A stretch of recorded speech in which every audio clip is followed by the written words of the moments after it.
Hey everyone, guess what? This is getting re-uploaded because the original version of this review was demonetized by Universal through the YouTube Content ID system for using apparently too much trailer footage in the video. So in order to hopefully recoup some of the ad revenue that we're going to lose on that one, we are re-uploading this re-edit of the review, which is the same video, but with that offending trailer footage swapped out, probably with clips of retro Mario games. So that seems appropriate and will probably go through just fine. As ever, let this serve as a reminder to please, if you are able, support the channel and support your other favorite creators through systems like these.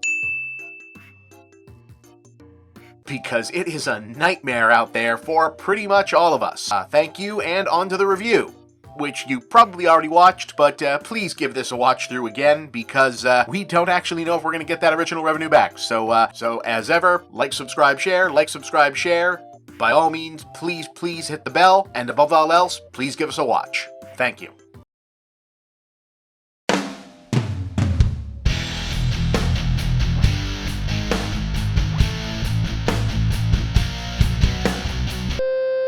So the Mario Galaxy movie, it's really good. I enjoyed it. If my voice sounds like shit, it's because I have a bad head cold, so I may end up posting a longer review or some other longer thing about this later when I can talk. Probably an awkward edit right there for the same reason. I actually watched this on Monday night, and the embargo dropped on Wednesday afternoon. Still feels like I'll probably spend more time talking about this than a review probably needs to, because it has kind of been borne out that these Mario movies from Illumination are, in my opinion, sort of critic-proof. Like, we're 2 movies in already, and the reviews of them, which on the press side seem to be negative, and on the audience and gamer or YouTube whatever side tend to lean more positive. Seems like it's critics and fans reviewing the movie and reviewing the reviews at each other instead of just talking about the movie, which becomes this postmodern discoursey thing, which I genuinely hate about it.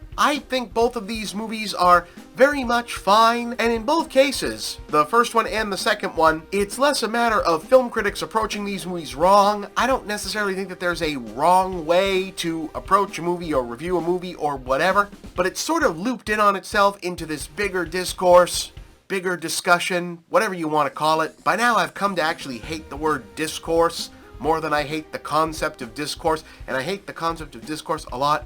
As to whether or not critics are too hard on these Mario movies because they're just kids movies, quote unquote, like, I think a lot of the discussion around these movies sort of like skips over the fact that it's very clear that some people come at these expecting them to be narratively something more like the, Disney princess films, something like a Frozen or a Moana, which are pitched a little bit older with big dramatic character arcs because they're all ages family films, when these Illumination Mario movies are, in terms of pacing and characterization, around the level of like Dogman or Paw Patrol at a younger audience. And that maybe because this is an intellectual property that's 40 years old in terms of the Super Mario Brothers games and characters, that people coming into these from a review standpoint maybe weren't clocking right away. And whether or not that's appropriate, yes. Would it be an interesting narrative experiment to try and make more of an all-ages, maybe even mature storyline for a Super Mario Brothers movie? Sure. That's not necessarily the film they're making, and I'm not necessarily sure that that's an intrinsic flaw. Would these be more narratively satisfying movies with room to breathe? Yes. Is there story flaws in this one, Super Mario Galaxy, that come from them not having scenes where the characters like slow down and think about things for a little while? Are there story problems towards the second act where characters seem to make a major character progression and then immediately go back on them that would be easily solved by having a scene in between that? Yes, that's an actual narrative problem. Would it be a bigger problem in a movie that was pitched at an all-ages audience than a movie that is aimed more at a Paw Patrol aged audience like this is? That's what this is.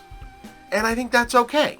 In terms of storytelling coherency, this is probably closer to like a 7 out of 10, solid, decent, here's some crazy visuals and funny characters for your kids movie. Now on a, hey, here's some Super Mario Brothers characters, check them out on screen movie, for me it's a 10 out of 10. I saw Wart and Mauser and Birdo from Super Mario Brothers 2. Even Nintendo doesn't show me those characters a lot of the time. For me, that's a 10 out of 10. I was like, holy shit, check those guys out. Yeah, awesome. You know, there's some very unexpected Nintendo lore characters showing up in this that just aren't even necessarily Mario characters that I was like, wow, never expected to see that. Awesome, cool, fun. That doesn't make it a good movie, but it makes it a good time at the movies. I think it is, in fact, actually hilarious to cast Donald Glover as Yoshi and just have him say Yoshi noises. I think that's funny. That's entertaining. Hey, Rob the Robot is there, and he just acts like Rob the Robot. That's a big smile on my face. I'm 45 years old, I love Nintendo stuff. I'm allowed to like that, I think. Doesn't mean I'm going to sit there and argue that this is better than some more artistically accomplished animated movie, but yes, does that make me smile like I'm 6 years old? Yeah. It's a difficult world out there. I think I'm allowed to just enjoy Rob the fucking Robot showing up. There's at least one cameo in this that hasn't been spoiled by anything that I kind of went, oh god, holy shit. There are other less successful things in it. I've never really cared for Bowser Jr. as a Mario character, and it pisses me off that he's like the central villain of this because I've always liked other like bad guys better. I understand what he's doing here thematically, as close as this movie has to a thematic thing. Bowser Jr. being like the bad guy trying to pull his father back into being more evil than he's trying to be. I get it. I just never liked Bowser Jr. I think the other Koopalings are funnier. If they're going for like old school Nintendo pulls, if like Tatanga from Super Mario Land had been the space bad guy instead, I would have liked that even more. But like he's fine. Benny Safdie's doing a fine, funny voice as him. I just never liked Bowser Jr. Jack Black is still funny as Bowser. The whole voice cast is very good. Yes, I even think Chris Pratt is fine as Mario. It's actually kind of fun that Mario is very secondary to his own movie here. I think of all the good decisions Illumination has made about these movies, recognizing Mario and Luigi, despite being the player characters of the games, do not need to be the main protagonists of the story just because their names are on it, is a good decision. It's like they looked at the angry criticism from morons of the last one that Peach was too much the protagonist of the first one and kind of said for this one, okay, fine, Peach is actually the protagonist in this one, even though it's called Super Mario Galaxy. You know, come at us, bros. We're playing with house money. I think that's fun. Nominally, the story in this one is Rosalina has been kidnapped by Bowser Jr. to do a thing. It involves, like, making a space laser. It doesn't really matter. It's not that kind of movie. So they contact Peach to please come save her, because why would you not contact another important princess person to do that? Who the hell are the Super Mario Brothers, basically? These are not famous people outside the Mushroom Kingdom. They're still just two guys that Peach knows. So Peach goes off to save her basically on her own, and Mario and Luigi get roped into following this because they are two guys that Peach knows, basically. And I think that's kind of fun. They're in this very Three Stooges, Marx Brothers sort of thing where Mario and Luigi are involved. They also use power-ups and do adventure stuff, but they are the comedy sidekicks to Princess Peach, who is the action heroine protagonist of this universe, basically, which is really cool. If there is one very interesting novel thing that Illumination is doing in this, is that they very clearly set down a differentiation between how they're doing princess characters than how, like, Disney as the base model for, you know, animated movie princess characters has been doing things. They've very clearly set aside that their princesses, rather than being teenage, you know, wistful dreamer archetypes, are basically the only adults in the room at any given time. Even when there are other, you know, adults in the room, Mario and Luigi are basically grown men who are children. Rosalina is surrounded by the Lumas, who are little babies. Peach has the Toads, who are all basically child creatures, so they are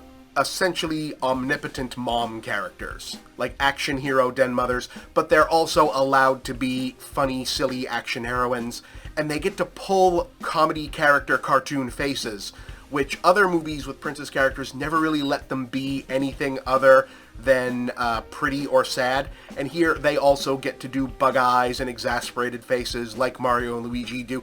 There's interesting animation here. The movie is gorgeous. It's probably the best looking Illumination movie ever, and it's definitely the best animated Illumination movie ever. There is always so much going on. So many characters, so many background details, so much movement and action, all of it, so much choreography. It very much reminds me of, in terms of the extreme split between how simple, quote-unquote, juvenile, comedy-driven the narrative is versus how intricate and super devoted to quality the animation is between Jendy Tartakovsky's Hotel Transylvania movies, which you can watch as just, okay, yeah, this is very hyper-vaudevillian Adam Sandler comedian shtick, but also so much hyper-quality animation that Tartakovsky is known for. This is easily the most super detailed, super pretty, super colorful, always something surprising going on in the animation that you've ever seen an Illumination movie do. There's an extended fight sequence that's basically the Super Mario Bros. 2 scene with Peach fighting Wart and his gang and the Super Mario Bros. 2 enemies in a casino sequence that involves changing gravity and all of these different enemies and, you know, the which way is up, down, side to side, what moves and powers are being used, that looks like it must have taken 1,000,000 hours to animate, and is just, from an animation standpoint, a stunning scene.